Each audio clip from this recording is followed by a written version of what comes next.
السلام علیکم ورحمت الله وبرکاته. سماک ټي وي چینل کې درته هرکلی ویم. امید لرم چې تاسو به ټول روغ جوړ خوشاله به یې. د جون په موضوع کې به یې دوستانو یو دردناکه واقعه مخې ته راغلې ده. په افغانستان پکتیا کې یو خطرناکه زلزله راغلې وه. ښه زلزله کې د 200 نه زیات کسان شهیدان شوي او د یو کور پکې 19 کسان د چت لاندې ګیر شوي چې ټول په ټوله پکې شهیدان شوي. د کور یو تن پاتې شوی و چې ها ډېر د پریشانه او د درد اظهار کړی دی.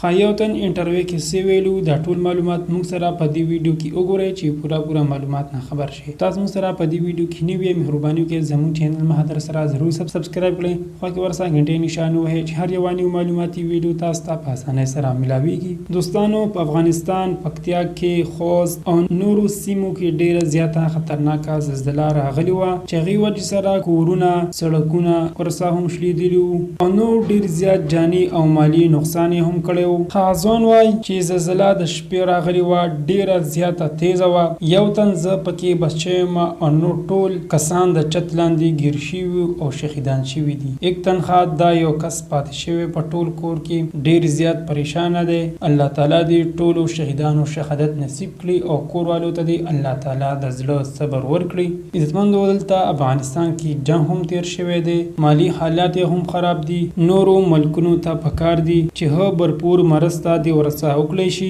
او خاص کر اسلامي ملکونه دی ورسره خو ډیر زیات تعاون وکړي ځکه چې دا ډیر زیات بیوسه او غریب ملک دی.